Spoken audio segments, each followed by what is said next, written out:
Eh, Mungkin karena materi tidak sebanyak PPh pasal 21 ya, seperti dua minggu kemarin ya. Jadi mungkin saya tidak bisa sampai selesai jam 9-an ya. Bisa jadi eh, jam 8 setengah 9-an lah mudah-mudahan. Iya. Jadi ya, saya minta maaf kalau memang harus bisa apa namanya, tidak harus full sampai 2 jam setengah lebih ya. Karena memang untuk materi pasal 4 ayat 2 dan PPh pasal 15 ini eh, tidak terlalu sekompleks PPh pasal 21 ya. Baik, saya share screen sebentar.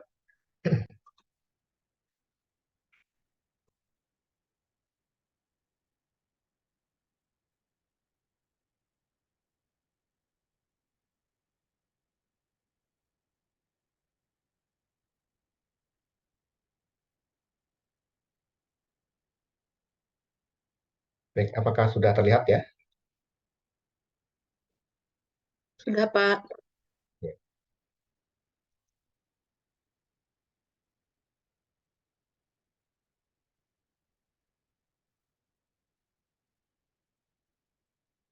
Oke, malam ini saya akan melanjutkan mengenai pajak penghasilan pasal 4 ayat 2.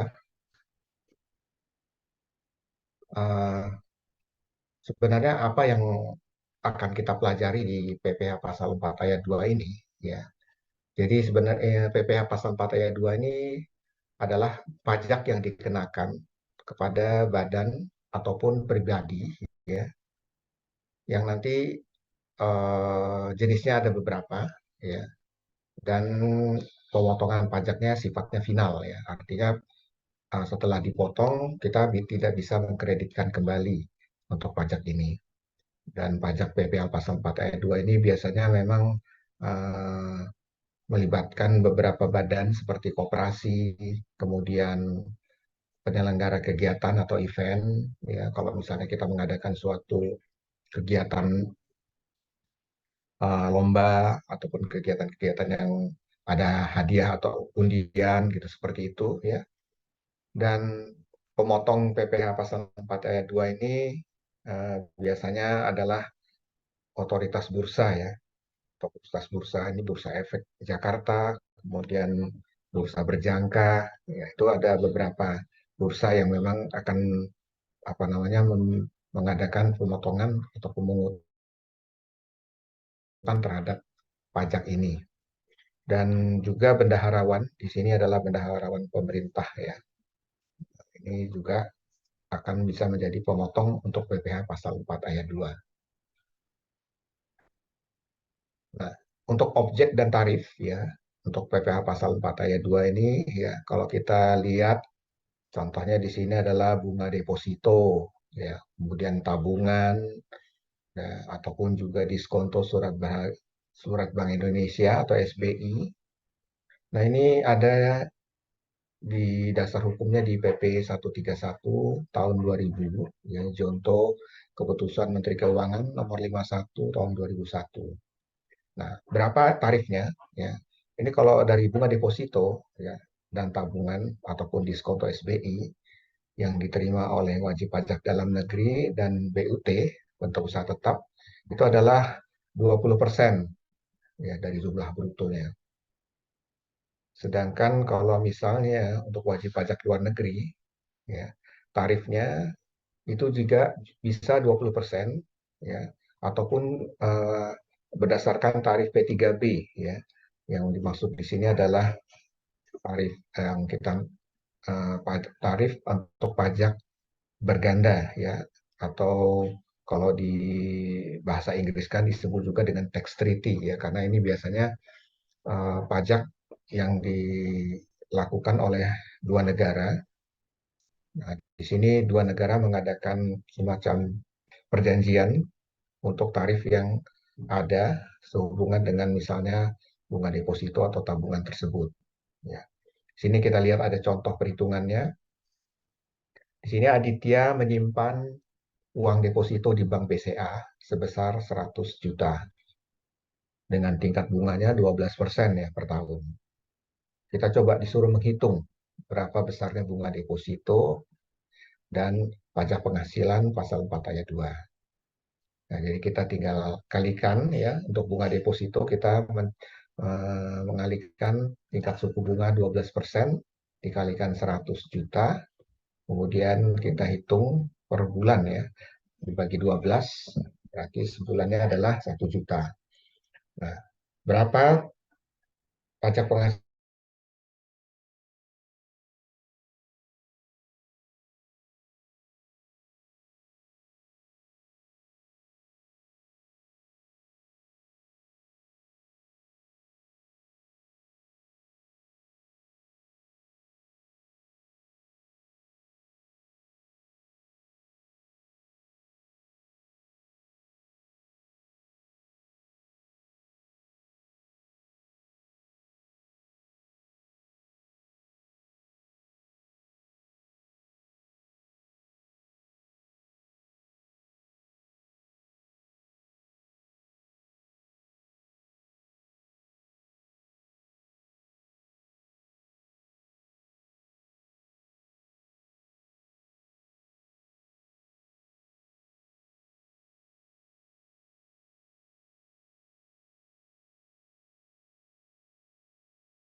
Mohon ditunggu sebentar ya, Ibu. Sepertinya jaringan.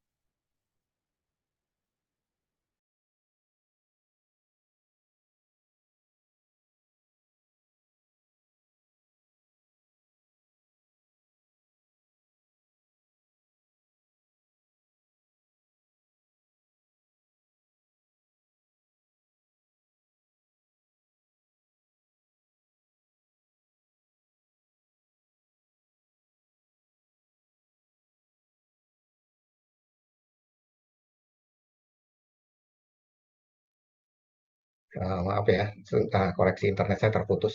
Saya ulangi lagi ya.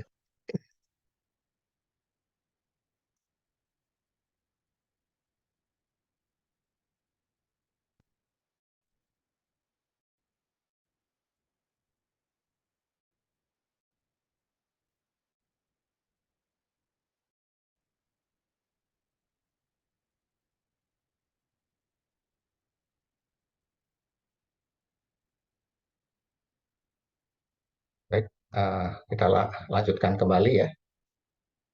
Nah, untuk transaksi saham di Bursa Efek, ini dasar hukumnya adalah PP nomor 14 tahun 1997, ya, contoh keputusan Menteri Keuangan nomor 282 ya, tahun 1997 juga. Nah, di sini kita bisa lihat ya, itu adalah 0,1% dari nilai transaksi ya, atas transaksi saham di Bursa Efek. Ya, tapi ini untuk yang bukan saham pendiri ya. Maksudnya kalau misalnya kita membeli saham saham tersebut dimiliki oleh perusahaan-perusahaan secara go public. Nah, ini di sini biasanya yang dimiliki oleh umum. Kemudian eh, ada juga yang untuk saham pendiri, ya ini nanti nilai persentasenya yaitu adalah 0,1% dari nilai transaksi ya. Tapi juga nanti ditambah 0,5% dari nilai pasar saham pada saat penawaran umum perdana. Ya, artinya pada saat kita melakukan penjualan pertama ya, atau initial public offering (IPO) atas transaksi saham di Bursa Efek.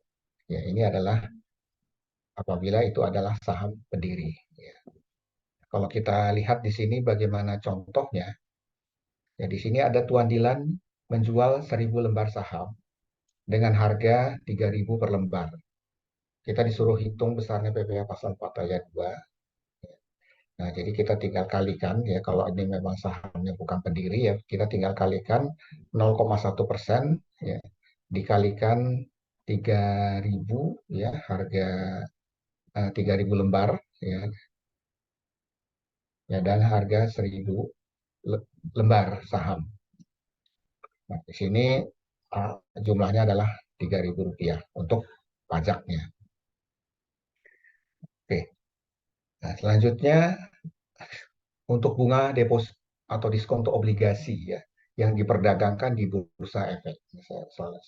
Saya perbesar lagi ya soalnya. Nah, untuk bunga diskonto obligasi yang di bursa efek ini dasar hukumnya di PP nomor 16 tahun 2009 ya.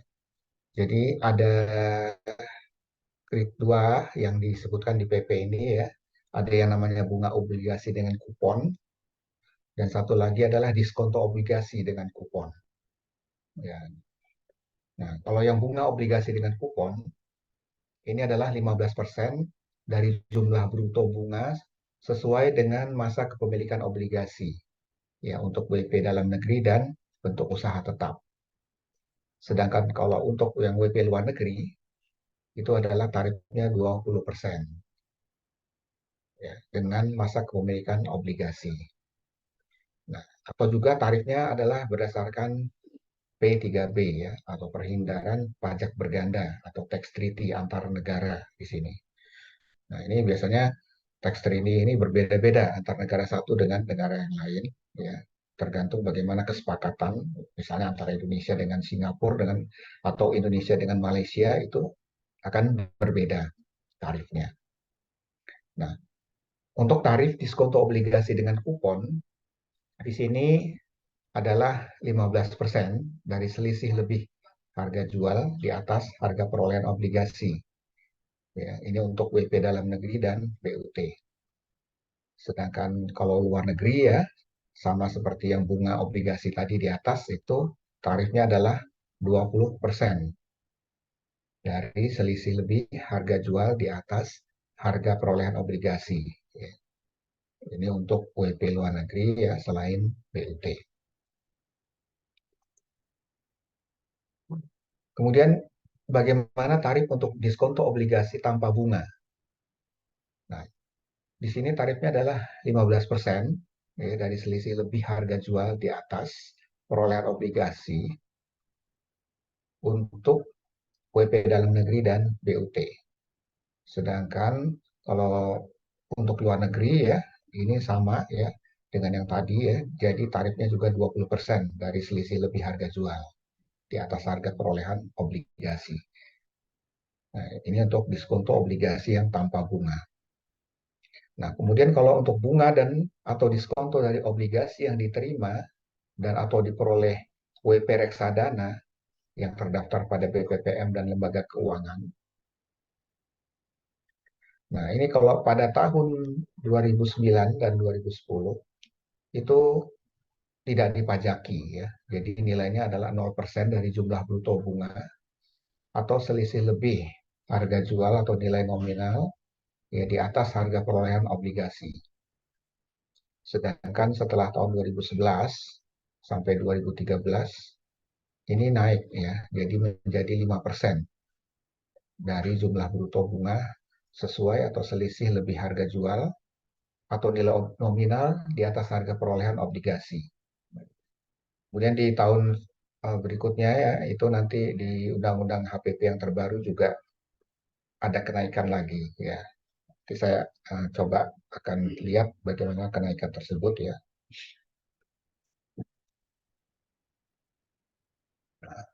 Untuk tahun 2014 sampai sekarang ya naiknya menjadi 15% ya dari jumlah bruto bunga atau selisih lebih dari nilai jual atau nilai nominal di atas harga perolehan obligasi. Nah, ini ada contoh perhitungannya bagaimana. Di sini PT Mino pada saat penerbitan perdana ya, jadi dia menerbitkan obligasi perdananya tanggal 1 Juni 2017. Dia membeli 10 lembar obligasi dengan kupon seharga 9 juta per lembar. Nah, nominal obligasi itu adalah 10 juta per lembar. Jangka waktu obligasi 5 tahun, kemudian bunga sebesar 16% per tahun. jatuh tempo bunga tiap tanggal 30 Juni dan 31 Desember. Penerbitan perdananya dicatat di Bursa Efek Indonesia. Nah, kita di sini disuruh menghitung besarnya bunga obligasi dan PPh pasal 4 ayat 2. Pertama kita hitung dulu bunga ya. Di sini karena dia bunga ini terjatuh temponya tiap tanggal 30 Juni dan 31 Desember berarti di tengah tahun ya. Nah, di tengah tahun berarti kita ambil 6 bulan ya. Berarti di sini 6/12 kemudian dikalikan bunganya 16% dikalikan 10 juta. Kemudian dikalikan lagi dengan totalnya 10 lembar. Nah, hasilnya adalah 8 juta. Nah, menurut persentase tarif ya untuk ini ya karena ini masuk kategori tahun 2014 ke atas ya karena ini diterbitkan perdana di Juli 2017 berarti kita mengalihkan dengan tarif 15%. Ya, 15% kita kalikan dengan 8 juta bunga ini. Sehingga hasilnya adalah pajak PPh pasal 4 ayat 2-nya adalah 1,2 juta. Nah, itu adalah uh, yang berhubungan dengan obligasi ya ketiga tadi. Nah, bagaimana dengan hadiah? Ya, nah, hadiah ya hadiah yang dimaksud ini adalah yang diselenggarakan oleh penyelenggara event atau suatu kegiatan ya. Nah, di sini berarti uh, kalau kita lihat dasar hukumnya itu ada di PP nomor 132 tahun 2000 ya, dan keputusan Cap nomor 395 tahun 2001. Nah, tarifnya adalah 25% dari jumlah bruto hadiah undian. Nah, ini kita ambil contoh perhitungannya. Di sini ada PT OKOC menyelenggarakan penarikan hadiah undian ya, atas nilai 100 juta. Nah, pada saat penarikan undian tersebut, muncullah nama Budiman sebagai pemenang. Nah, berarti Budiman di sini harus dipotong pajak atas hadiah yang dia terima. Nah, pajaknya atas hadiah tersebut ya, kita tinggal kalikan 25% tarifnya dikalikan 100 juta. Berarti Budiman akan dipotong pajak senilai 25 juta. Nah, itu adalah PPh pasal 4 ayat 2 ya, yang kita sebut dari hadiah. Kemudian kita melihat dari sewa tanah dan atau bangunan. Ini ada dasar hukumnya ya. PP nomor 34 tahun 2017. Ini tarifnya adalah 10% dari jumlah bruto. Nah, kita lihat bagaimana contoh perhitungannya. Pada bulan Juli 2017, Raffi Moreno menyewakan rumahnya kepada Kinan Pali yang berprofesi sebagai pedagang kue sampai dengan Desember 2017 sebesar 110 juta yang dibayar pada tanggal 3 Juli 2017. Berapa besarnya PPh pasal 4 ayat 2 terkait transaksi sewa antara dan Pali? Ya kita tinggal kalikan nilai 10% dikalikan 110 juta sehingga pajaknya adalah 11 juta. Itu adalah perlakuan untuk sewa tanah dan atau bangunan. Nah, ada lagi yang menjadi objek dari PPh pasal 4 ayat 2 ya adalah penghasilan dari pengalihan tanah dan atau bangunan. Dasar hukumnya adalah Peraturan Pemerintah Nomor 34 Tahun 2016. Di sini wajib pajak yang melakukan transaksi pengalihan hak atas tanah dan bangunan, ya, itu nilainya adalah 2,5% dari jumlah bruto nilai pengalihan atau nilai yang tertinggi antara fakta pengalihan dengan NJOP.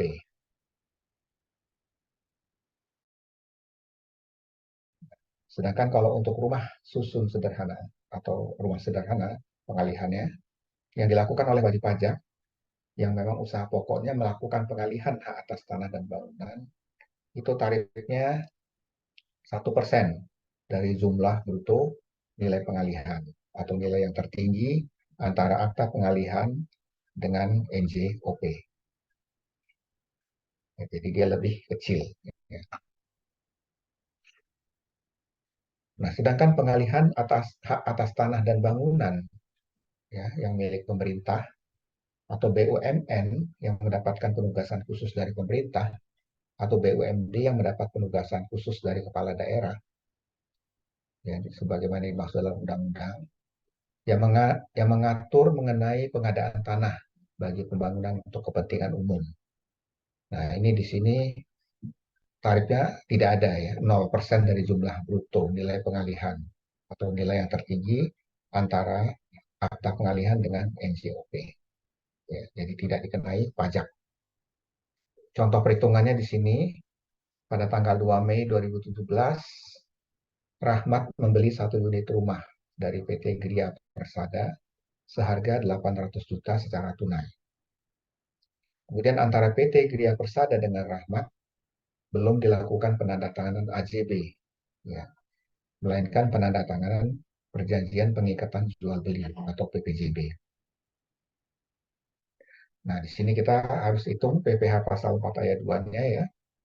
Nah, tarif yang kita pakai di sini adalah karena dia bukan rumah sederhana ya, tapi di sini adalah semacam perumahan yang dibuat oleh developer ya, berarti kita menggunakan tarifnya di 2,5% ya dari 800 juta. Sehingga si Rahmat harus memotong pajak 20 juta dari pembelian 1 unit rumahnya. Nah, kita lihat bagaimana penghasilan usaha jasa konstruksi. Ya. Nah, ini kita masih melihat yang beberapa tahun sebelumnya ya, karena ada perubahan di Undang-Undang Omnibus Law yang sekarang ini tahun 2021 ke atas, tarifnya berubah khusus untuk konstruksi ya. Sedangkan yang saya tampilkan di sini adalah tarif jasa konstruksi yang sebelumnya ya sampai di tahun 2020 terakhir. Nah, di sini dibedakan antara 3 jasa konstruksi ya. Ada yang namanya pelaksana konstruksi ya, yang memiliki usaha kecil, kualifikasi usaha kecil. Kualifikasi usaha ini yang mengeluarkan adalah asosiasi ya, asosiasi konstruksi yang biasanya mengeluarkan tingkatan kualifikasi usaha dari jasa konstruksi atau kontraktor. Nah, untuk yang usahanya kecil, ini tarifnya 2% dari penghasilan bruto. Kemudian untuk jasa pelaksanaan konstruksi yang dilakukan oleh penyedia jasa yang tidak memiliki kualifikasi usaha, dia akan lebih tinggi ya, 4% dari penghasilan bruto. Nah, sedangkan yang kualifikasinya bukan kecil ya, dan dia memiliki jasa apa namanya kualifikasi, nah, artinya dia tidak ada di A dan tidak ada di B ya. Jadi sini bisa kita kategorikan menengah ataupun besar ya. Tarifnya adalah 3% ya dari penghasilan bruto. Nah, untuk yang terbaru ya nanti akan saya perlihatkan slide-nya ya. Sementara saya lanjutkan dulu ya. Karena dari Undang-Undang HPP yang terbaru dari perpajakan kita ini ada perbedaan lagi ya. Karena nanti di Undang-Undang Pajak terbaru dia akan lebih kualifikasinya akan lebih didetailkan kembali ya. Jadi tidak hanya berdasarkan kecil, menengah, besar, tapi dia ada jasa konsultan dan sebagainya. Kemudian ada perbedaan-perbedaan tarif lagi yang lebih mendetail. Nah, kalau untuk jasa perencanaan konstruksi ya atau pengawasan konstruksi ya, jadi ini biasanya konsultan. Ya.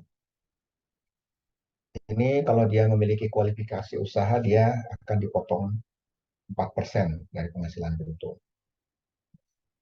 Tapi kalau dia tidak memiliki kualifikasi usaha, dia 6% dari penghasilan bruto. Ya, di sini kita lihat contoh perhitungan ya. Pada tahun 2017, PT Jaya Makmur membangun gedung baru sebesar 25 miliar, tidak termasuk PPN.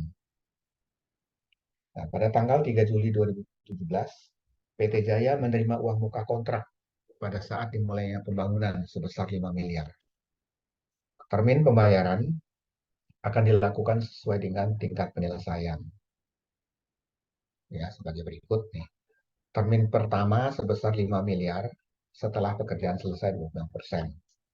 Kemudian termin kedua sebesar 5 miliar setelah pekerjaan selesai 50%. Termin ketiga itu sebesar 5 miliar setelah pekerjaan selesai 75%. Dan sisanya ya 5 miliar akan dibayar setelah totalnya selesai semua ya 100%. Nah, kita disuruh menghitung PPh pasal 4 ayat 2. Ya. Nah, pada saat pada saat pembayaran uang muka kontrak DP ya, itu kita hitung adalah 3% ya, dikalikan 5 miliar, itu nilainya adalah 150 juta. Nah, untuk yang berikut-berikutnya juga akan dihitung seperti itu. Nah, objek lain setelah konstruksi ya adalah bunga simpanan. Ya, ini yang dibayar oleh koperasi kepada anggota koperasi orang pribadi. Dasar hukumnya di PP nomor 15 tahun 2009. Bunga simpanan itu sampai dengan 240.000 per bulan. Itu adalah 0% dari jumlah penghasilan.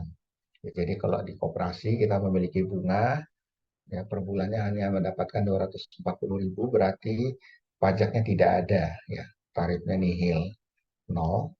Sedangkan kalau dia bunganya di atas 240.000 per bulan, itu adalah 10% dari jumlah penghasilan. Sini kita lihat contohnya, perhitungannya ya. Koperasi Sumber Rezeki membagikan bunga simpanan koperasi kepada anggotanya, yaitu Rosita. Berdasarkan data yang ada, Rosita mendapatkan bunga simpanan sebagai berikut. Jadi di Januari 2017 dia mendapatkan bunga 350.000, kemudian Februari 2017 200.000. Kita disuruh hitung PPh pasal 4 ayat 2-nya ya per bulan. Kita lihat di sini di bulan Januari karena dia saldo bunganya adalah 350.000, berarti dia di atas 240.000 ya, sehingga kita kenakan tarif 10%. Sehingga pajaknya adalah 35.000 untuk bulan Januari. Nah, bulan Februari karena bunganya 200.000 dan itu adalah di bawah 240.000 per bulan, sehingga tidak dikenakan pajak. Ya. Sehingga di sini hasilnya adalah nol bunganya ya. Nah, selanjutnya objek yang menjadi perhitungan untuk PPh pasal 4 ayat 2 ini adalah untuk usaha kecil menengah ya yang memiliki bruto atau omset, peredaran bruto atau omsetnya ya sampai dengan 4,8 miliar ya, dalam 1 tahun. Ini berarti untuk UKM, usaha kecil menengah atau UKM. Nah, dasar hukumnya ya itu ada di PP 23 tahun 2018. Berapa nilainya ya? Itu ada tarifnya 0,5% dari peredaran bruto atau dari omset. Coba kita lihat bagaimana perhitungannya ya di sini. Ibu Olivia adalah seorang merchant yang menjajakan batik secara online di marketplace.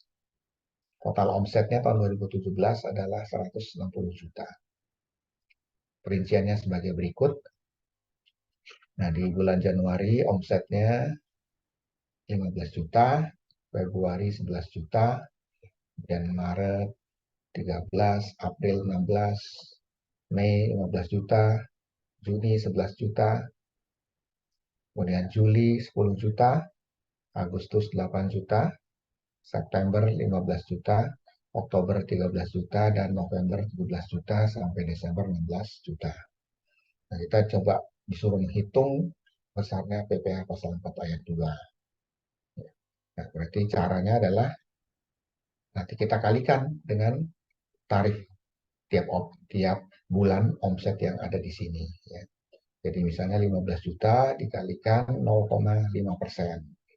Tarifnya adalah 0,5 sehingga PPh pasal 4 ayat 2-nya 75.000. Februari juga ya 11 juta kalikan 0,5%, hasilnya 55.000. Maret 13 juta, pajaknya adalah 65.000. April 16 juta, pajaknya 80.000. Mei 15 juta, pajaknya 75.000. Juni 11 juta, pajaknya 55.000. Kemudian Juli 10 juta, pajaknya 50.000. Agustus begitu juga ya, 8 juta kalikan 0,5%, 40.000. Dan September 15 juta kalikan 0,5%, 75.000. Ya, September 75.000. Dan Oktober 13 juta kalikan 0,5%, 65.000. November 17 juta ya dikalikan 0,5%, 80.000. Dan Desember 16 juta kalikan 0,5% kalikan 0,5%, hasilnya adalah 80.000. Nah, ini kita bisa lihat dengan omset sekian 160 juta, pajak yang harus dia bayarkan adalah secara total 800.000. Nah, itu adalah apa namanya pajak untuk PPh pasal 4 ayat 2. Ya. Saya akan menambahkan materinya ya, sebentar.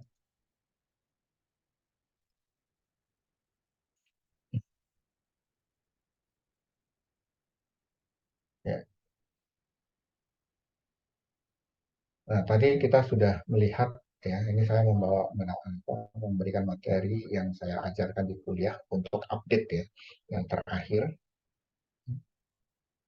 Saya ambil yang di sini adalah untuk sudah ya transaksi saham, jasa konstruksi ya. Ya, oke, ini jasa konstruksi yang lama, ini koperasi juga sama. Oh ya, ini transaksi derivatif ya, yang nomor 11 berupa kontrak berjangka di bursa. Ya, ini tambahannya. Ini di peraturan pemerintah nomor 31 tahun 2011 itu adalah tarifnya 2,5% dari margin awal. Nah, sedangkan untuk pesangon, ya, ini juga masuk di PPh pasal 4 ayat 2, ya, di PP nomor 68 tahun 2009 dan peraturan Menteri Keuangan nomor 16 tahun 2010. Itu kalau sampai dengan 50 juta tidak dikenai pajak, ya, 0%. Kemudian di atas 50 juta sampai 100 juta 5%. Di atas 100 sampai 500 juta 15%, dan di atas 500 juta 25%. Ya. Ini adalah pesangon ya, masuk ke kategori PPh pasal 4 ayat 2. Pensiun tadi ya, untuk sampai dengan 50 juta 0%, sedangkan di atas 50 juta 5%.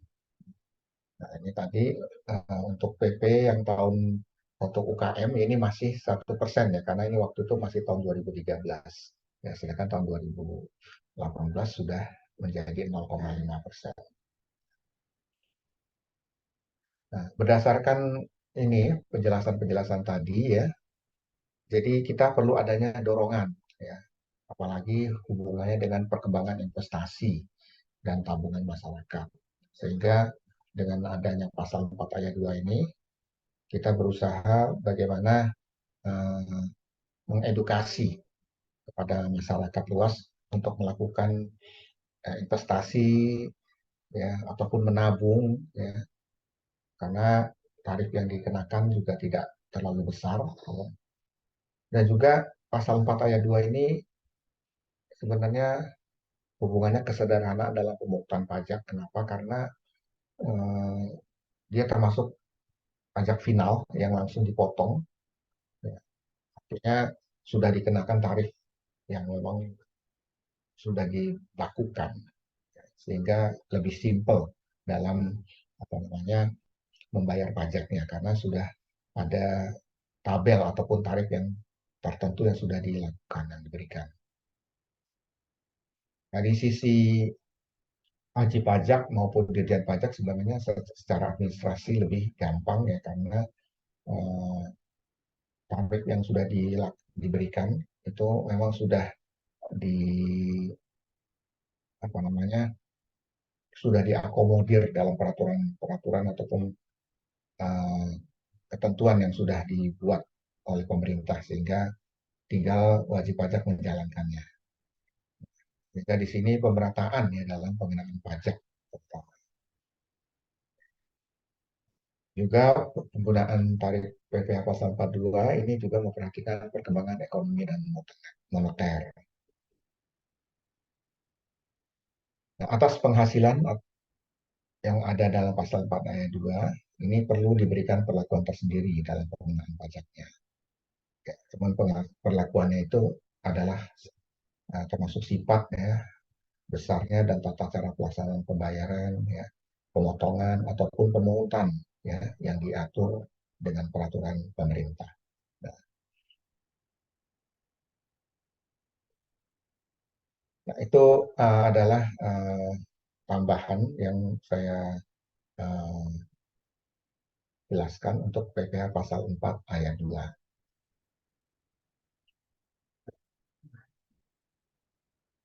Oke, saya coba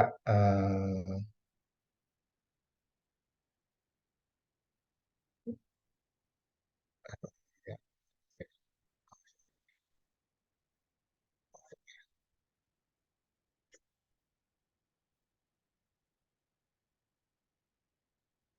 saya coba masuk ke materi yang berhubungan dengan bagaimana kita melakukan pengisian ISPT ya, karena untuk PPh pasal 4 ayat 2 itu sebenarnya tidak terlalu kompleks ya. Jadi kita cukup melakukan pemotongan-pemotongan pajak saja dari transaksi-transaksi tersebut. Nah, saya coba bagaimana cara pengisian ISPT-nya sendiri ya, karena kemarin saya jelaskan mengenai ISPT untuk PPh pasal 21. Nah, kalau untuk PPh pasal 4 ayat 2 ini ya tentunya eh, kalian bisa ambil di online DJP online ininya apa namanya aplikasi untuk pengisian SPT pasal 4 ayat 2 ya. Nah, saya coba ambil kasus aja ya karena bagaimana cara inputnya itu bisa dipraktekkan ya masing-masing. Nah, di sini saya ambil contoh ya identitas wajib pajak ya.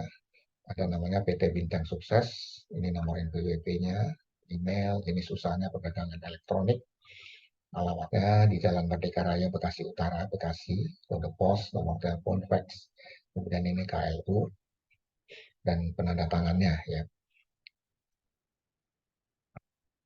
Nah, di sini transaksi yang terjadi ya di perusahaan tersebut ya. Di sini pada tanggal 5 Juli 2020 dia menyewa bangunan Jalan Panjaitan Gang 3 kepada PT Galaksi Jaya. NPWP-nya, nomornya. Kemudian alamatnya dia di Jalan Raden Saleh, Jombang, dan ada nomor bukti potongnya ya, sebesar 15 juta. Nah, di tanggal 13 Juli 2020 dia mendapatkan dividen dari PT Karya Bersama ya di Jalan Panjaitan juga, nomor 63, dan nomor bukti potongnya 02 sebesar 5 juta di sini. Nah, kemudian di tanggal 21 Juli 2020 dia memberikan hadiah undian kepada Muhammad Excel, alamatnya di Jalan Raya Bogor, nomor 34 ya, Depok, dan NPWP-nya tertera, ada bukti potong nomor 03 sebesar 3 juta. Kemudian tanggal 28 Juli 2020 memberikan hadiah undian kepada Abdul Hafiz ya di Jalan Raya Pabuaran nomor 76 Cikayam Bogor, ada nomor NPWP-nya dan ada nomor bukti potongnya sebesar 2 juta. Dan tanggal 30 Juli dia menyewa bangunan kepada PT Galaksi Jaya, ada nomor NPWP-nya dengan alamat Raden Saleh Jombang, dan ada bukti potongnya sebesar 10 juta. Ya. Memang kasus ini sudah ada di dalam perusahaan tersebut dan semuanya ada bukti potong PPA pasal 4 ayat 2-nya. Jadi di sini yang diminta itu membuat bukti potong yang dibutuhkan, ya. Kemudian kita pertama membuat database dan profil wajib pajaknya. Dan setelah itu kita disuruh membuat SSP untuk NTPN sewa tanah dan bangunan. Ya, jadi NTPN itu adalah bukti setor. Ya. Ya, di sini sewa tanah dan bangunan ini ada nomor bukti setornya dan hadiah undian juga, ya, bukti setornya tanggal 30 Juli, ya, untuk pembayaran. Dan setelah itu kita diminta untuk melaporkannya. Apa yang pertama dilakukan, ya? Ya, yang jelas kita harus mengambil data dulu. Ini aplikasi sistemnya dulu. Ya. Aplikasi sistemnya ini kita apa namanya copy dari websitenya pajak. Ya. Kemudian nanti masukkan ke dalam local disk. Ya. Ya, ISPT PPH pasal 4 ayat 2 database. Kemudian nanti kita rename nama wajib pajaknya, ya, misalnya copy di folder, kemudian nama perusahaannya, ya. Jadi di sini nanti ini di sini agak kecil, ya. Jadi ada folder DJP, nanti kalian buka, diklik ini setelah kita menginstall, ya. Nanti di situ ada SPT pasal 4 ayat 2, ya, dan nanti ada database-nya juga diklik, ya. Nah, nanti di situ dikasih nama perusahaan apa yang akan kita bikin. Setelah itu, masuklah kita ke menu ini, ISPT, ya. Untuk PP pasal 4 ayat 2 seperti ini, ya. Ada warna kuning, ya. Sorry, ini kelihatannya kecil. Ya. Nah, nanti setelah masuk di sini, ya, kita akan login. Ya, loginnya di sini, ya, kita akan masukkan loginnya administrator dan passwordnya 123. Setelah itu nanti akan masuk ke menu ini. Di sini kita harus isi profil wajib pajak, ya, sesuai dengan data yang tadi kita dapatkan, ya. Misalnya di sini data perusahaannya, PT Bintang Sukses, NPWP, semua masukkan, email, ya, alamat, ya, kode pos dan sebagainya, ya, masukkan ke dalam database ini. Nah, termasuk penanda tangannya juga. Setelah ini diisi, kemudian kita simpan, save, dan baru kita mulai masuk ke pengisian surat pemberitahuan atau SPT. Ya, di sini kalau diperbesar, ya, kita di sini harus buat SPT yang baru. Ya. Ya, kita misalnya membuat SPT-nya bulan Juli tahun 2020. Ya. Kita masukkan misalnya 2020 bulan Juli. Setelah itu nanti kita buka SPT. Buka SPT yang ada. Ya. Dan nanti baru kita masuk ke dalamnya.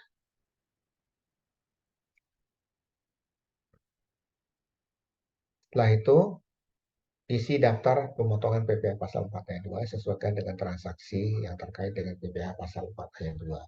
Ya, ini menunya bisa kalian lihat nanti di sini ada namanya daftar bukti potong PPh final pasal 4 ayat 2 atas sewa tanah dan atau bangunan. Ya, nanti ada lagi daftar bukti potong pemotongan PPh pasal 4 ayat 2 dan nanti daftar PPh final pasal 4 ayat 2 menyetor sendiri. Ini dari sini menunya bisa kalian klik, ya. Kemudian nanti ikuti langkah-langkahnya yang ada di sini, ya. Kalau memang harus diisi, kemudian disimpan. Nanti juga ada di menu ini klik tambah pilih jenis pemotongan PPh pasal 4 ayat 2. Ya, di sini kan yang pertama tadi studi kasusnya tanggal 5 Juli 2020 menyewa bangunan di Jalan DI Panjaitan kepada PT Galaxy Jaya. Ya, alamatnya adalah nanti misalnya dipotong 15 juta, ya. Nah, di sini kita input data-data ini satu persatu. Ya. Mohon maaf ini terlalu kecil ya, jadi mungkin kalau ini bisa diperbesar ya. Saya coba lihat secara perbesaran. Oke,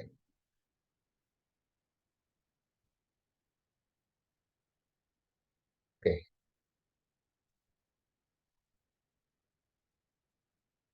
Nah ini ya. Jadi di sini kita input ya pemotongan PPA final pasal 4 ayat 2 ya, atas sewa tanah dan bangunan. Kita masukkan di sini 001 nomor bukti potong NPWP-nya, kemudian namanya, alamatnya, nah, dan ini NOP 000 ya. Dan ini lokasinya, ya. Berapa jumlah bruto nilai sewanya kan di situ tadi 15 juta dan tarifnya 10%. Jadi PP yang dipotong adalah 1,5 juta. Setelah itu kita simpan. Nah, selanjutnya adalah transaksi yang kedua. Ya, transaksi yang kedua tadi apa namanya memberikan hadiah. Ya, harus dikecilin lagi ya.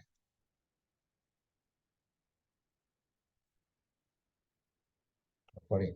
Kita masuk ke transaksi yang kedua ini mengenai dividen, yang mendapatkan dividen tanggal 13 Juli 2020 dari PT Karya Bersama di Jalan Panjaitan nomor 63. Bukti potong 02 sebesar 5 juta. Nah, jadi kalau kita lihat di sini apa namanya saya perbesar.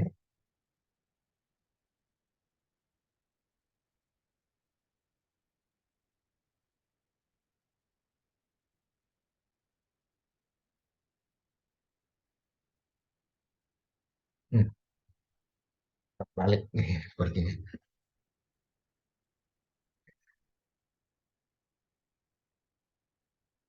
Ini di kopinya sorry terbalik ya. Yang jelas di sini 5 juta, ini 10% kali 500.000 tarifnya.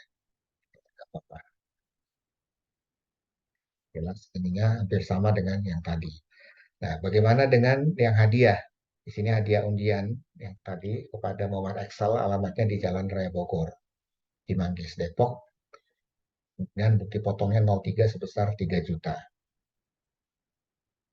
Nah, ini sepertinya ini terbalik juga ininya, kopinya.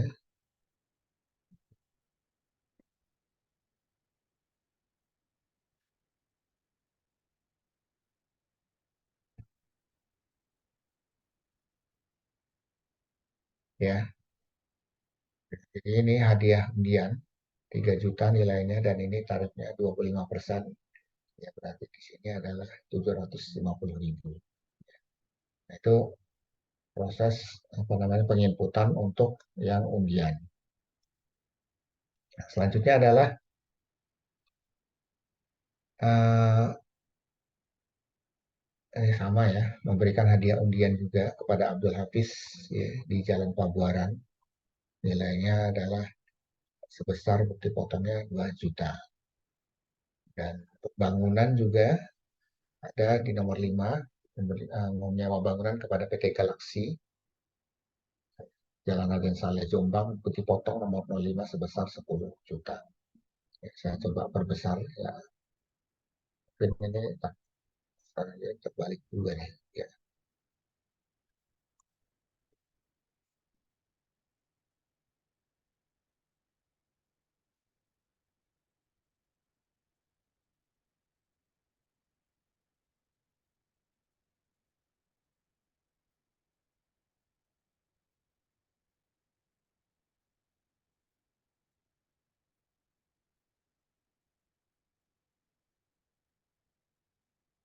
Tadi hadiah undian ya 10 juta, tarifnya 10% berarti 1 juta. Dan yang ini juga untuk sewa Galaxy.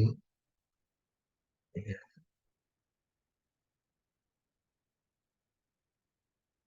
oke, nah, saya rasa hmm, untuk prakteknya mungkin akan lebih baik kalau memang kita langsung di depan komputer kita ya. Tapi ini kita tidak memungkinkan karena kita eh, lebih ke arah teori ya. Tapi ini hanya untuk pengetahuan. Nah, jadi nanti hasilnya adalah ya daftar bukti potong ya yang sudah kita input tadi nanti akan seperti ini. Ya, di sini kita lihat ada jenis bukti potong, NPWP, nama, kemudian ini nomor bukti potongnya 01, 02, 03 sampai 5, tanggalnya, tanggal bukti potong dan ini nilai objek pajaknya seperti ini. Ya, setelah itu nanti kita uh, save atau kita ini nanti dia otomatis sudah menyimpan di dalamnya. Nah, kemudian melaporkan SPT ya. Bagaimana kita melaporkan SPT dengan surat setoran pajak ya. Tentunya eh, ini langkahnya adalah sebagai berikut ya. Pada saat kita sudah membayar untuk beberapa transaksi itu kita tentu harus melaporkannya ya. Pertama adalah kita masuk ke menu ya ISPT di sini ya. Di situ kalian akan ketemu dengan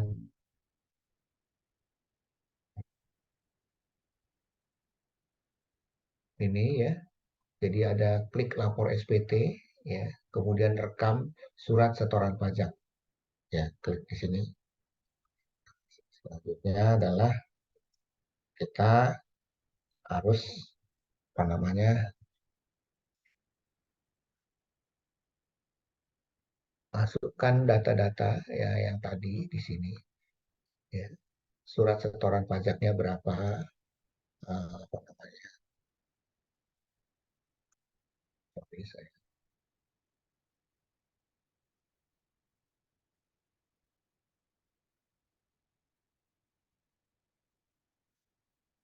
Nah, di sini kan ada surat setoran pajak ya. Ini ada kode KAP ya. Di sini maksudnya kode setoran pajak kita misalnya pajak sewa tanah bangunan ya. Sorry, saya besar lagi.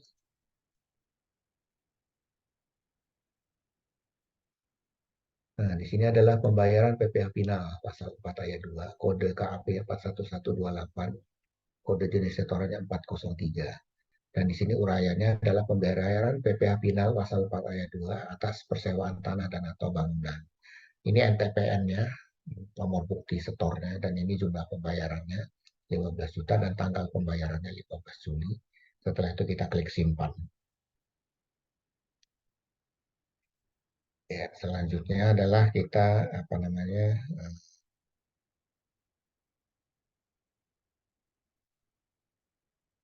oh ini masih lanjutannya ya yang tadi ya. Jadi stepnya adalah sebelum yang tadi adalah ini ya. Jadi nanti akan keluar menunya seperti ini, tanggal SSB sebagainya, bayarnya berapa ya. Kemudian ini akan muncul tanggal ya, tanggal bayar dari masing-masing objek pajak tersebut ya. Misalnya di sini kalian lihat ya,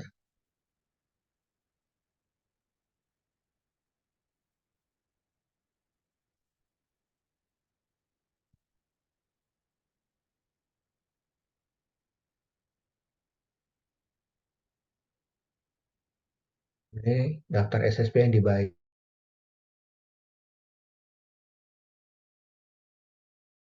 dan 41128, 419, 5 juta ya. Di sini juga 41128,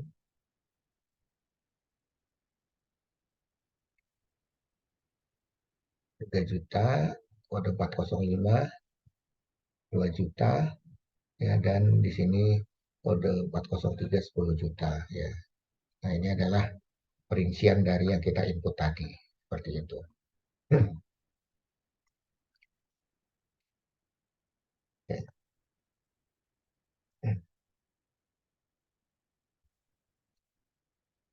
Nah, selanjutnya adalah kita nanti bisa apa namanya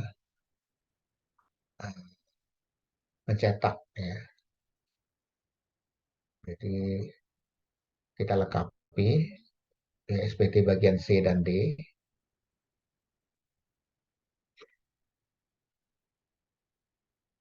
Misalnya tanggal pelaporannya 10 Agustus ya. Kemudian dari situ kita klik menu lapor SPT, kemudian bisa kita cetak. Dan setelah kita cetak, nanti dia akan masuk ke Crystal Report ya. Cetak tentu dengan menggunakan printer.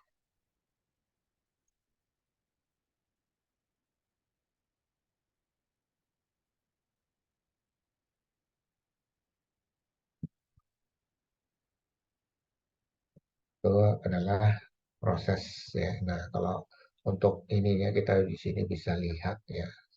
Saya perbesar lagi.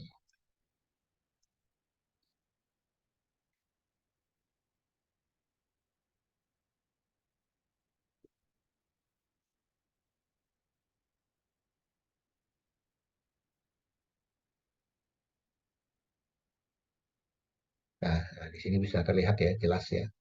Jadi di sini kita masuk ke menu lapor SPT, kemudian ada menu cetakan. Terus dari situ nanti kita bisa mencetak. Dan jangan lupa kita masukkan pemotong pajaknya siapa dan NPWP, nah nomor NPWP-nya dan tanggal SPT. Itu adalah contoh dari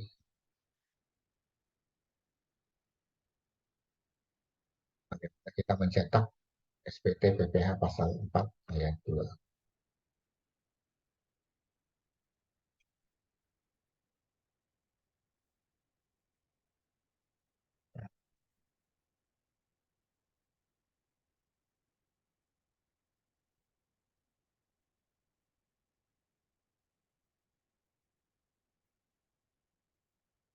Ya, nanti kita di sini bisa lihat ya, induk pajaknya berapa, masa pajak bulan Juli, dipotongnya berapa, dan itu nanti kita bisa simpan ke dalamnya.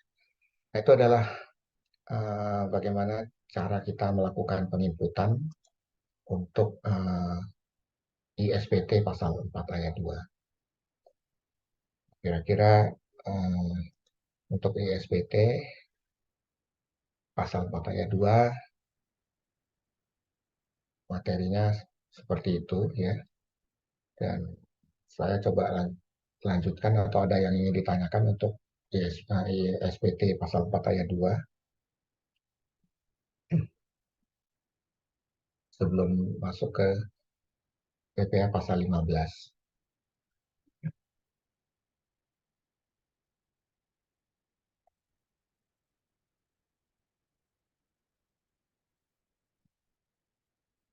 Oke.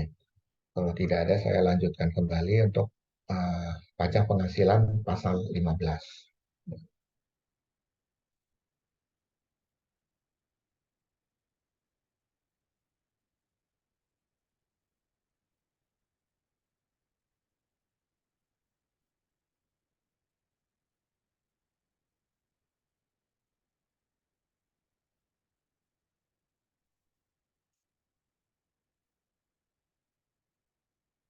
Pasal 15 ini ya nanti kita coba lihat bagaimana subjek objek tarifnya ya, ada contoh soalnya juga. Nah, sebenarnya apa yang akan menjadi perhitungan di sini untuk pasal 15, PPh pasal 15 ya. Ini adalah pajak penghasilan yang dihitung dengan norma perhitungan khusus ya untuk wajib pajak tertentu. Ya, artinya memang di sini benar-benar wajib pajak tertentu yang diberikan cara perhitungan yang memang dikhususkan ya. Jadi di sini ada pajak yang dihitungnya dengan tarif efektif tertentu dari penghasilan bruto. Ya. Dan tujuannya sebenarnya adalah untuk menghindari kesukaran dalam menghitung besarnya penghasilan kena pajak ya, bagi di golongan wajib pajak tertentu. Ya. Jadi ada kekhususan tersendiri sebenarnya untuk WP ini. Nah, makanya dikenakan di PPh pasal 15.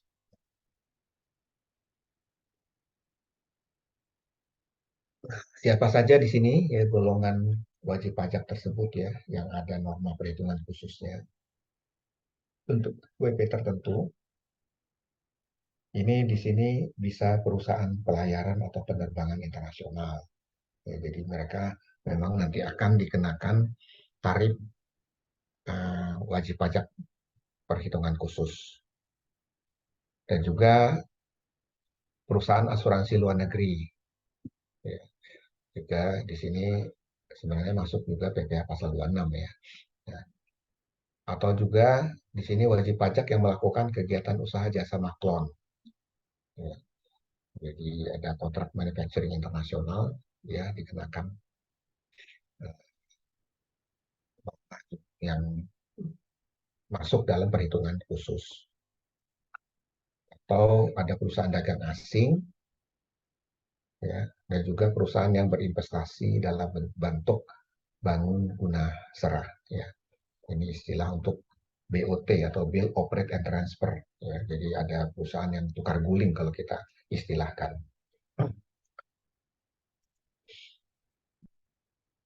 Nah, bagaimana subjek objeknya dan tarifnya?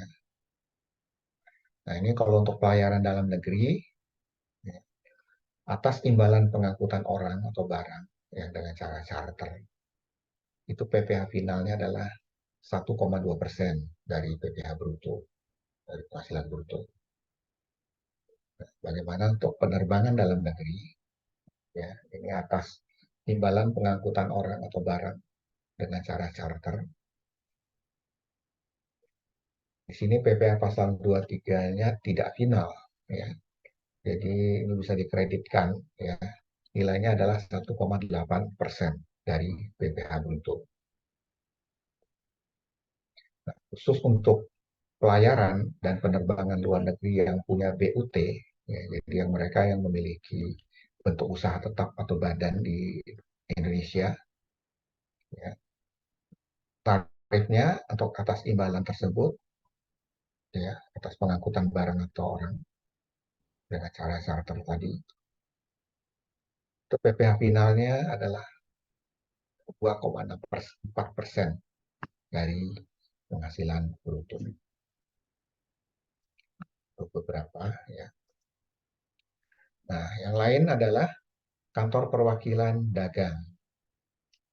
Ya, jadi kalau perwakilan dagang itu atas nilai ekspor bruto yang diterima wajib pajak luar negeri atas penyerahan barang pada orang pribadi atau badan di Indonesia, tarif PPh finalnya adalah 0,44% dari penghasilan bruto. Nah, untuk yang tadi bangun guna serah, ya, atau kita sebut dengan Build, Operate, and Transfer atau BOT, ya, jadi misalnya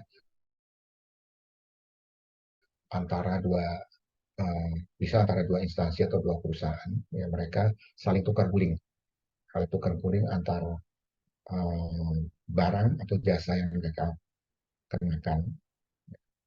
Nah, di sini atas jumlah bruto atau NJOP mana yang tertinggi, PPh finalnya adalah 5% dari penghasilan bruto nilai pasar. Ya, jadi harus menggunakan nilai pasar atau NJOP.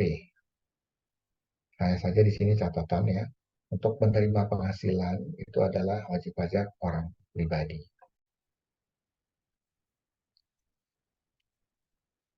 Nah, untuk yang subjek yang lain dan objek yang lain di sini adalah wajib pajak yang melakukan kegiatan usaha maklon ya di bidang produksi mainan anak-anak. Di sini tarifnya adalah 7%, kalikan tarif tertinggi pasal 17 ayat 1 huruf B Undang-Undang PPh. Dikalikan total biaya pembuatan atau perakitan barang, ya, tapi tidak termasuk biaya pemakaian bahan baku atau direct material. Ini diatur lebih lanjut di KMK 53 tahun 2002 dan di Surat Edaran Nomor 2 tahun 2003 ya khusus untuk jasa maklon.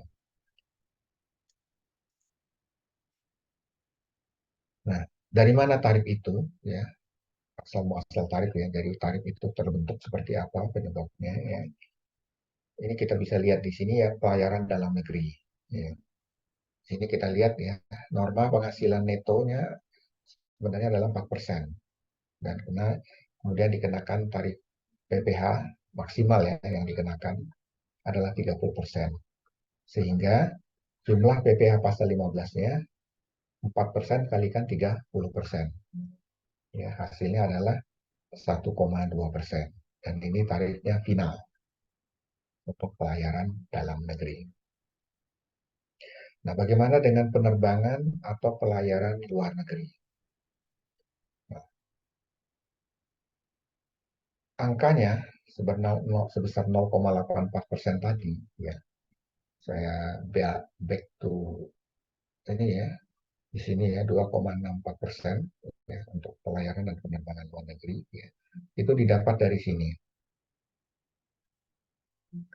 Ya, jadi norma penghasilan neto adalah 6%, kemudian tarif PPh maksimal 30%, ya, jumlah PPh pasal 15 ya 6% kali 30% adalah 1,8%.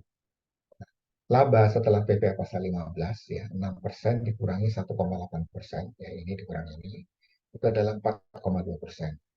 Kemudian tarif PPh pasal 26 ya ayat 4 maksimal adalah 20%, sehingga PPh pasal 26 ayat 4 ya itu tinggal kalikan 4,2% kali 20% ya adalah 0,8%. Nah, sedangkan tarif efektifnya ya yang di atas tadi ya 1,8 ditambah 0,84 ya hasilnya adalah 2,64% dan tarif ini adalah final. Ya. Nah, ini tadi saya mengacu ke sini ya 2,64% untuk penerbangan luar negeri yang punya BUT. Untuk penerbangan dalam negeri ya tadi kita hitung tarifnya yang sudah ditetapkan adalah 1,8%. Dari mana angka ini ya? Di sini kita lihat ya, norma penghasilan neto itu adalah 6%. Kemudian tarif PPh maksimal itu adalah 30%. Di sini kita kalikan PPh pasal 15-nya 6% kali 30%.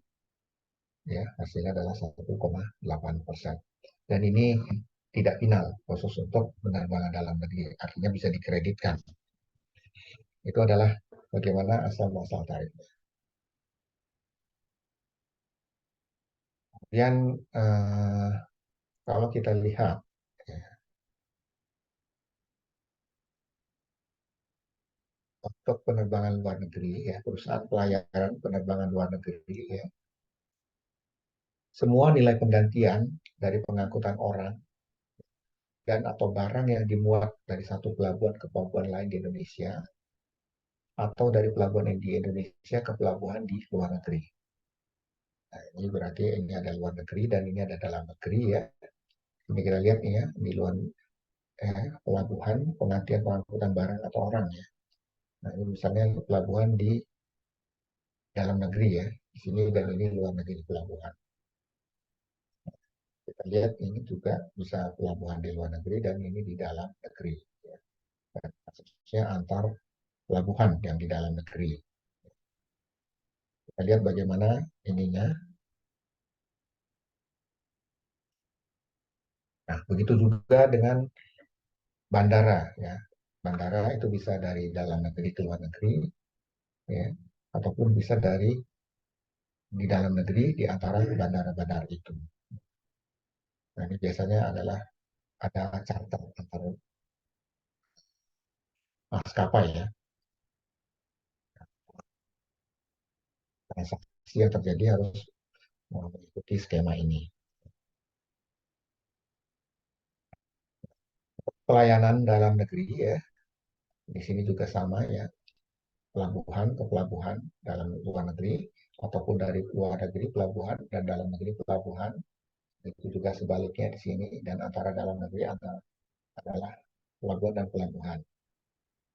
Di sini perusahaan pelayaran dalam negerinya itu seluruh penghasilan dari pengangkutan orang dan atau barang, masuk penghasilan penyewaan kapal yang dilakukan dari pelabuhan di Indonesia ke pelabuhan lainnya di Indonesia. Kemudian pelabuhan di Indonesia ke pelabuhan di luar Indonesia. Atau pelabuhan dari luar Indonesia ke pelabuhan di Indonesia. Dan pelabuhan dari luar Indonesia ke pelabuhan di luar Indonesia.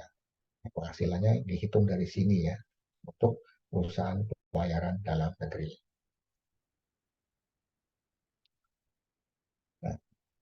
Kemudian kita coba masuk ke BOT ya, atau bangun Genasrah, Build, Operate, and Transfer atau BOT. Ini di KMK nomor 248 tahun 1995. Ya, jadi di sini yang dimaksud dengan bangun Gunasrah atau BOT, ya, itu adalah bentuk perjanjian kerjasama yang dilakukan antara pemegang hak atas tanah dengan investor yang menyatakan bahwa pemegang hak atas tanah memberikan hak kepada investor untuk mendirikan bangunan selama masa perjanjian bangun Gunasrah atau BOT dan mengalihkan kepemilikan bangunan tersebut kepada pemegang hak atas tanah setelah masa Gunasrah berakhir. Ya, jadi di sini misalnya kita akan menjual pada investor ya, mendirikan bangunan, tapi bangunan yang ada dipegang investor tersebut ya ada batasannya, ya, kapan dia harus diserahkan kembali. Ini akan menjadi pajak final ya, apabila penerima penghasilannya adalah orang pribadi, ya, dan tarifnya juga 5% dan tidak final atau bisa dikreditkan ya apabila penerima penghasilannya adalah WP badan ya atau perusahaan. Ya. Jadi tarif yang dikenakan adalah PPh 5% untuk BOT atau BGS bangunan dasar. Ini nanti ada contoh soal ya, bisa kalian nanti coba berdasarkan apa yang sudah saya jelaskan tadi ya. Kalian coba belajar perhitung sendiri bagaimana. Di sini ada BUD Sansuy, ya, kantor perwakilan dagang WP luar negeri Indonesia. Ya. Pada bulan Maret 2020, nilai ekspor brutonya adalah sebesar 15 miliar. Jadi coba hitung PPh pasal 215 terutangnya dan bagaimana mekanisme administrasinya.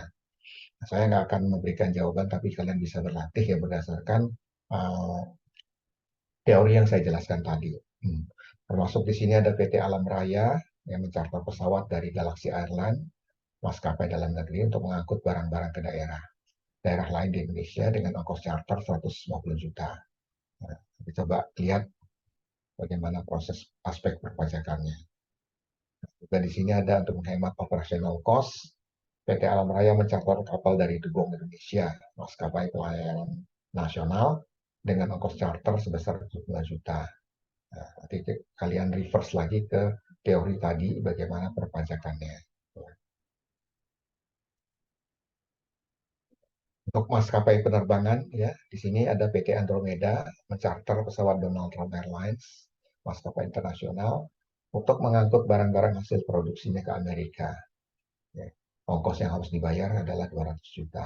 Nah, ini nanti coba kalian reverse juga ke teori tadi ya, bagaimana perhitungan pajaknya juga berapa dan seperti apa ini prosesnya. Termasuk yang hubungannya dengan bangun Gunasrah atau BOT, Build Operate and Transfer. Di sini ada Pemda Semarang menyepakati kontrak bangun Gunasrah dengan PT Ring Road Sejahtera untuk membangun dan mengoperasikan ruas jalan tol di Semarang. Ya, kontraknya adalah 50 miliar. Nah, ini juga nanti kalian hitung PPh pasal 15 ya, berdasarkan tadi teori yang sudah saya jelaskan. Nah, uh, itu saja dari saya untuk materi malam ini ya. Sebenarnya uh, waktu masih panjang, hanya saja memang saya seperti yang saya jelaskan tadi ya, apa namanya materinya memang apa namanya terbatas, tidak terlalu seperti sekompleks yang PPh pasal 21 ya. Sehingga waktu yang kita butuhkan tidak terlalu banyak ya. Saya sih bisa meneruskan untuk PPh pasal 22 dan 23, tapi ya, itu saya batasin untuk pertemuan Rabu besok ke depan. Ya, karena kita kan hanya 4 kali pertemuan dan materinya yang kita akan bahas itu hanya PPh pasal 21, kemudian PPh pasal 4 ayat 2, ya, kemudian PPh pasal 15, ya, dan Rabu besok adalah PPh pasal 22 dan pasal 23 atau 26. Ya, jadi uh, itu yang bisa saya jelaskan. Mohon maaf kalau memang waktunya masih banyak ya, tapi ya kenyataannya seperti ini. Gitu. Mungkin ada yang ingin ditanyakan?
Baik, saya serahkan ke moderator apabila tidak ada yang bertanya. Ya.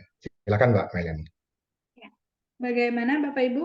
Nggak ada yang ingin ditanyakan?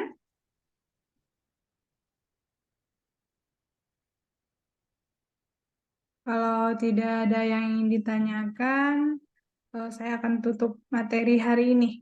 Terima kasih kepada Bapak Helmi Fantaruna atas materi yang disampaikan, dan terima kasih kepada Bapak Ibu yang sudah hadir. Jangan lupa absennya diisi. Sesi demi sesi telah kita lewati. Saya Melani pamit undur diri. Sebelum kita akhiri, marilah kita berdoa terlebih dahulu. Berdoa dimulai.